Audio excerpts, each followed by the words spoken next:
सखी सैयां तो खूब ही कमाते हैं, महंगाई डायन खाए जाते हैं। फिल्म पीपली लाइव का ये गाना महंगाई की ओर ध्यान आकर्षित करता है। इस वक्त सियासी गलियारों में महंगाई को लेकर बहस है। सरकार का मानना है कि महंगाई विपक्ष का प्रोपेगेंडा है।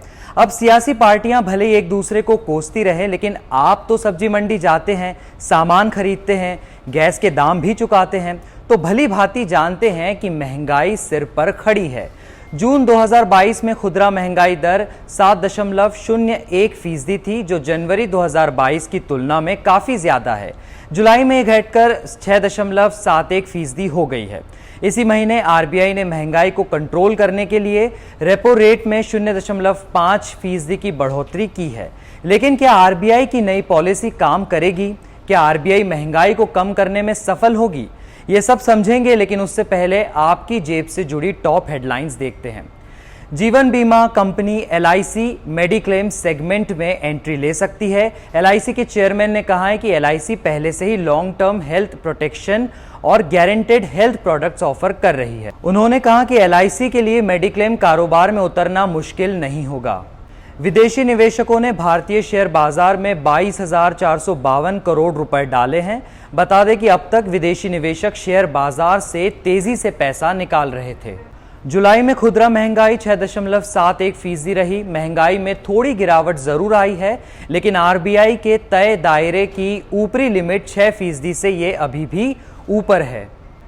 यूएन की रिपोर्ट में कहा गया है कि भारत में 7% से अधिक आबादी के पास डिजिटल करेंसी जैसे कि क्रिप्टो है। इस लिस्ट में 12.7% के साथ यूक्रेन टॉप पर है और भारत 7वें नंबर पर है।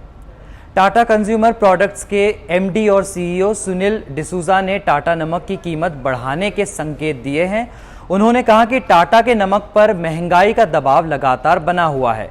ऐसे में मार्जिन को प्रोटेक्ट करने के लिए हम नमक की कीमतें बढ़ाने की तैयारी कर रहे हैं। हालांकि कितनी कीमत बढ़ाएंगे, इसका खुलासा अब तक नहीं किया गया है। अब बात करते हैं आरबीआई की क्रेडिट पॉलिसी पर। सबसे पहले तो ये समझिए कि आरबीआई को देश की मौद्रिक नीति बनानी होती है। आरबीआई का एक प्रमुख काम महंगाई को कंट्रोल करना भी है।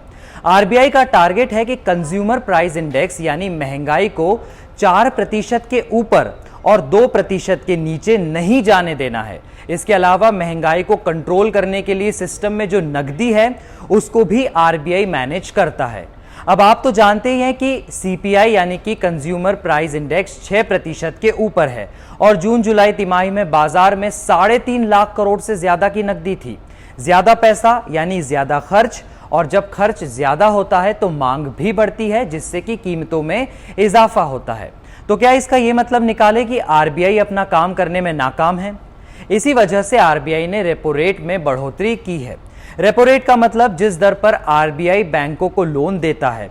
अब यह दर ज्यादा होगी तो स्वाभाविक तौर पर लोन महंगा होगा, लोग अपने खर्च को कम करेंगे और कीमतें नीचे आएंगी। रिवर्स रेपो रेट ठीक इसका उल्टा है, यानी जिस दर पर आरबीआई कर्ज लेता है। अब क्योंकि रेपो रेट बढ़ गया है तो आपकी ईएमआई भी बढ़ेगी। सभी प्रकार के लोन महंगे होंगे, आपके खर्च पर असर पड़ेगा। इसके अलावा बैंकों की आमदनी पर भी असर पड़ेगा और इसका असर शेयर बाजार में बैंकों के शेयर पर भी देखने को मिलने वाला है। लोन महंगे हुए तो इसका असर ऑटोमोबाइल सेक्टर की कंपनियों, रियल एस्टेट कंपनियों, एनबीएफसी, सीमेंट, स्टील सहित कई कंपनियों पर देखने को मिलेगा। भारत में थोक महंगाई यानी डब्ल्यूपीआई की दर जून 2022 में 15% से ज्यादा थी और पिछले 6 महीनों से ये 13.5% से ज्यादा पर चल रही है। अब अगर इस बात को महंगाई के नजरिए से देखें तो इस मोर्चे पर आरबीआई काफी ज्यादा फिसड्डी साबित हो चुका है। लेकिन जब आप इस मामले की तह तक जाकर समझेंगे तो पता चलेगा कि मौजूदा महंगाई दरअसल सप्लाई साइड की वजह से ज्यादा है। भारत बहुत कुछ विदेशों से इंपोर्ट करता है। क्रूड ऑयल, खाने का तेल, कैपिटल गुड्स, इलेक्ट्रॉनिक्स सभी की कीमतें बहुत ऊपर पहुंच चुकी है। पिछले 6 महीने में फॉरेन एक्सचेंज रेट में 6% से अधिक की गिरावट आई है। इस तरह से विदेशों में महंगाई का भारत में महंगाई बढ़ाने में बड़ा रोल है और आरबीआई शायद इसके बारे में ज्यादा कुछ नहीं कर सकता। कोविड और फिर उसके बाद रूस यूक्रेन युद्ध ने पूरी दुनिया को महंगाई की आग में झोंक रखा है। खाने पीने की चीज़ों और रोज़मर्रा के इस्तेमाल वाले घरेलू उत्पाद की कीमतें भी बढ़ गई है। जून में खाद्य महंगाई असहज रूप से बढ़कर 7.56% हो गई है। कपड़े और जूते चप्पल की महंगाई दर 9.5% के पार चली गई, तो अनाज की महंगाई, गेहूं चावल की कीमतें बढ़ने के साथ लगातार ऊपर जा रही है। आरबीआई महंगाई को तब मैनेज कर सकता है जब महंगाई की वजह बढ़ती मांग हो, यानी डिमांड साइड। आरबीआई ने मई 2022 से रेपो रेट में 3 बार बढ़ोतरी की है और इसे अब 5.4% कर दिया है। विडंबना यह है कि इन महीनों में लोन लेने की मांग 11% से बढ़कर 14% हो गई है। आरबीआई नीति से इसमें कोई फर्क नहीं आ रहा।